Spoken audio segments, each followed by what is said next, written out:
Good morning, students. Today we start new chapter 7th eigenvalue problems. You know what is eigenvalue, eigenvector? ये आप लोग पढ़ चुके हो मैट्रिसेस में. First definition है eigenvalue and eigenvectors. You know what is characteristic matrix? Let A be a square matrix and lambda be arbitrary constant. Then the matrix of the form A minus lambda I is called characteristic matrix of A. Characteristic polynomial क्या होती है? Determinant of this matrix A minus lambda I is called characteristic polynomial. And if we put this determinant is equal to 0, then we get characteristic equation of matrix.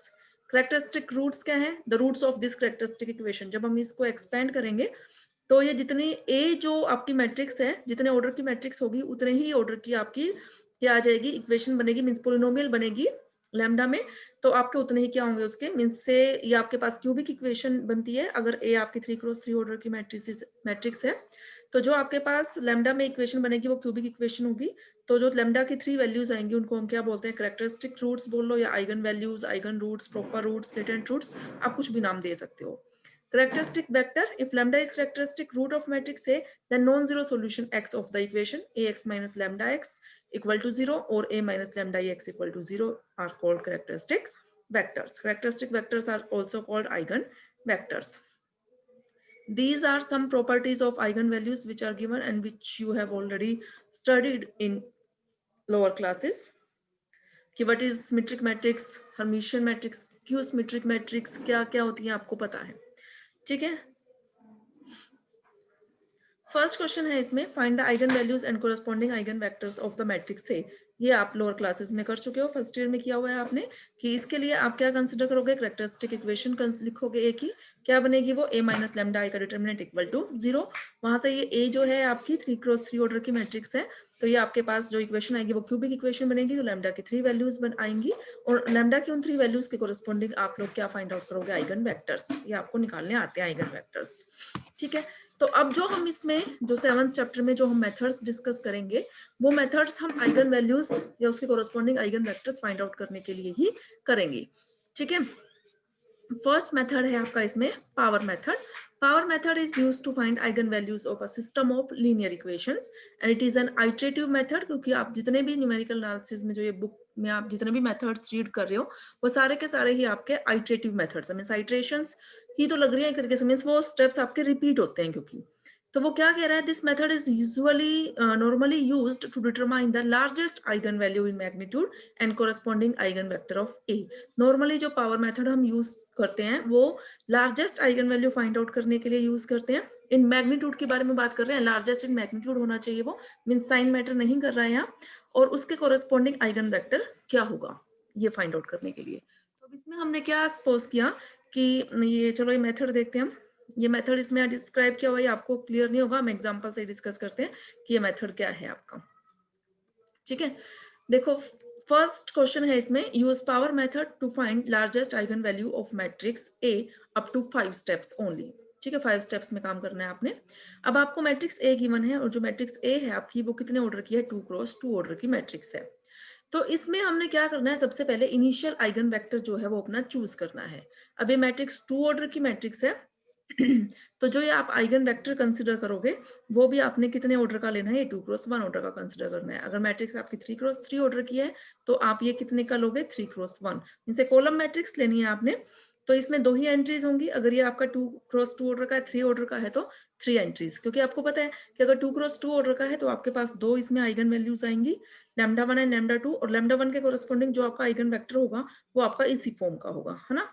2x1 column vector इस form का बनेगा आपका. तो इसमें हमने first value 1 लेनी है और सेकंड एंट्री क्या लेनी है, 0. अगर आपकी मैट्रिक्स ए 3x3 ऑर्डर की है तब उस केस में जो हम eigen initial eigen vector consider करेंगे वो हम कंसिडर करेंगे 1 0 एंड 0.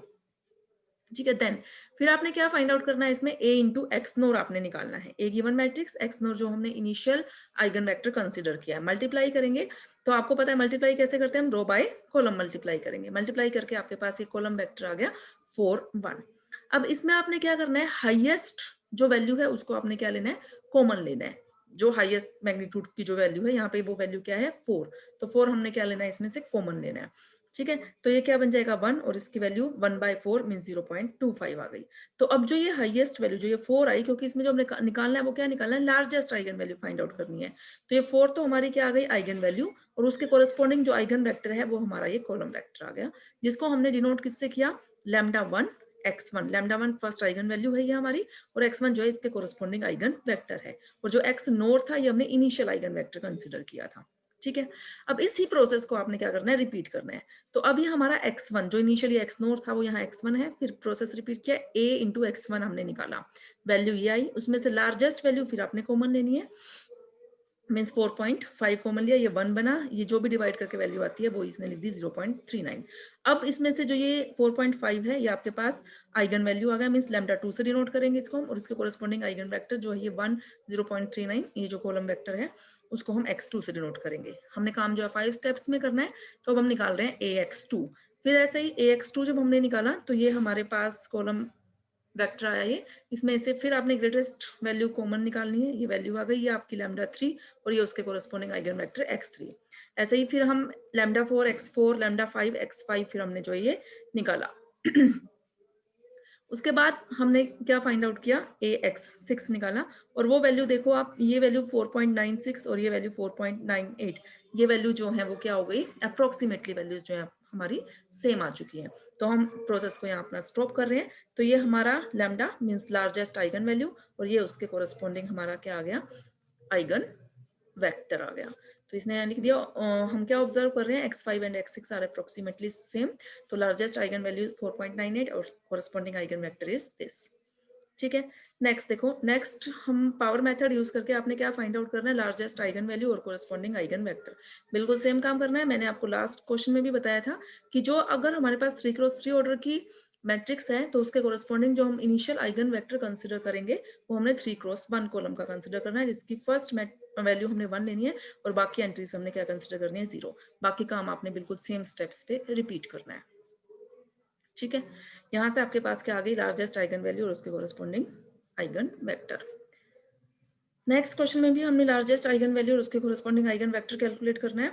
उससे नेक्स्ट क्वेश्चन में देखो, फिफ्थ क्वेश्चन है find all eigen values of A and find out the smallest eigen value. अब इसमें अब तक तो हमने क्या किया, largest eigen value find out की थी। अब इस एग्जांपल में हमने क्या करना है, smallest eigen value find out करनी है। अब smallest eigen value find out करने से पहले आपको largest eigen value find out करनी है। तो ये आपको ए मैट्रिक्स गिवन है, इसकी लार्जेस्ट आइगन वैल्यू आएगी 4। क्यों, क्योंकि जो ये फोर्थ एग्जांपल है, फोर्थ एग्जांपल में भी उसने जो मैट्रिक्स दे रखे है वो सेम मैट्रिक्स दे रखे है जो फिफ्थ एग्जांपल में दी है, तो इसीलिए इसने लिखा है कि रेफर करेंगे हम इसके लिए एग्जांपल 4 हम रेफर करेंगे। ठीक है, लार्जेस्ट आइगन वैल्यू हमारी निकल गई। अब स्मॉलेस्ट आइगन वैल्यू निकालने के लिए अब हमने क्या करना है, या smallest eigen value find out करने के लिए अब हम देखो इसमें क्या करेंगे, to find all eigen roots of A we would like to find smallest root of A. अगर हमें सारे रूट्स भी फाइंड आउट करने हैं तो भी हम पहले स्मॉलेस्ट रूट फाइंड आउट करेंगे, का लार्जेस्ट निकल जाएगा, स्मॉलेस्ट निकल जाएगा, तो जो थर्ड होगा वो भी अपने आप निकल जाएगा। अब थर्ड कैसे निकलेगा, आपको पता है ना, जो ये डायगोनल एलिमेंट्स होते हैं उनका सम किसके इक्वल होता है, आइगन वैल्यूज के सम के इक्वल होता है। तो वहां से हम सब्ट्रैक्ट कर देंगे उसमें से, means sum of diagonal elements minus largest eigen value minus smallest eigen value, तो थर्ड आइगन वैल्यू आपको मिल जाएगी। तो इसके लिए हमने एक मैट्रिक्स कंसिडर की बी क्या, जो आप कंसिडर करते हो ए माइनस लैम्डा आई, जो मैट्रिक्स कंसिडर करते हो आप लोग वही है बी। अब ए माइनस लैम्डा आई, लैम्डा आइगन वैल्यू क्या है आपके पास 4 है, तो मींस बी मींस ए माइनस लैम्डा आई हमने निकाली, ये मैट्रिक्स आ गई आपके पास बी। अब हमारा काम क्या है, पावर मेथड यूज करके अब हमारा जो बी, ये हमें जो मैट्रिक्स ऑब्टेन हुई है इसकी हमें लार्जेस्ट आइगन वैल्यू हमें फाइंड आउट करनी है। और largest eigen value find out करने का तरीका आपको पता है, उसके लिए आप इनिशियल आइगन वेक्टर कंसिडर करोगे, 3x3 ऑर्डर की मैट्रिक्स है बी, तो 1 0 0, और उसके कोरस्पॉन्डिंग काम करते करते आप लोग क्या फाइंड आउट करोगे, largest eigen value of B. ये काम आपका यहाँ कम ही स्टेप्स में ही हो गया। देखो बी एक्स नोर इसने निकाला, यहाँ मैंने क्या कहा था कि जो आपने वैल्यू कॉमन लेनी है इसमें से वो कौन सी लेनी है, highest in largest in magnitude होना चाहिए, वो साइन मैटर नहीं कर रहा है, तो तभी हमने यहाँ -3 जो है वो कॉमन निकाला हुआ है।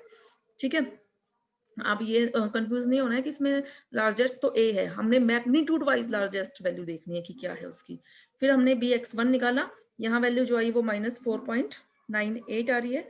आप एक इटरेशन और कर लेना, अभी इसने इटरेशन कम ही की है क्योंकि यहाँ से तो हम जजमेंट हमारी नहीं हो पा रही है, तो फिर वहां से आपके पास क्या आ जाएगा, अच्छा ये इसके सेम आ गए क्या? हाँ, सेम आ रहे हैं इसमें ये। आइगन वेक्टर इसके हमारे जो हैं वो इसमें सेम आ चुके हैं। तो मीन्स अगर हम सेम नेक्स्ट स्टेप करते हैं तो बिल्कुल सेम ही वैल्यू आ जाएगी। क्योंकि नेक्स्ट स्टेप हमारा क्या रहेगा, bx2 निकालना। तो bx1 जब हमारा x1 और x2 ये हमारे सेम ही आ चुके हैं, ये x1 और x2, तो bx2 निकालेंगे तो सेम ही आ जाएगा। ठीक है, हो रहा है आपका काम। तो अब हमारे पास यहाँ से क्या आ चुका है, largest eigen value of b आ चुकी है और वो उसकी वैल्यू क्या है -4.98 और इसने लिख दिया अप्रोक्सीमेटली वो -5 है और उसके कोरस्पॉन्डिंग आइगन वेक्टर हमारा ये आ रहा है। अब हमें क्या निकालना है, smallest eigen value of A की स्मॉलेस्ट आइगन वैल्यू निकालने का फॉर्मूला क्या है, largest eigen value of B plus largest eigen value of A, दोनों की लार्जेस्ट आइगन वैल्यूज को ऐड कर दो। बी की लार्जेस्ट आइगन वैल्यू -5 है और ए की लार्जेस्ट आइगन वैल्यू 4 है, तो वैल्यू आपके पास क्या आई -1। फिर हमने रिजल्ट यूज किया कि sum of all diagonal elements of a matrix A is equal to sum of eigen values of matrix A. ये रिजल्ट आपको पता है कि ए मैट्रिक्स ए की सभी आइगन वैल्यूज का सम किसके इक्वल होता है, डायगोनल एलिमेंट्स की जो मैट्रिक्स है उसके डायगोनल एलिमेंट्स के सम के इक्वल होता है। अब जो डायगोनल एलिमेंट्स हैं ए मैट्रिक्स के वो 1 2 और 3 हैं, तो उनका सम हो गया 1 + 2 + 3। और जो हमारे पास आइगन वैल्यूज का सम है वो क्या बनेगा, एक तो हमारे पास आइगन वैल्यू क्या आई हुई है, largest eigen value 4, smallest eigen value -1 है और एक थर्ड आइगन वैल्यू हमें फाइंड आउट करनी है जिसको हमने λ3 पुट कर दिया, तो यहाँ से λ3 की वैल्यू क्या आ गई 3।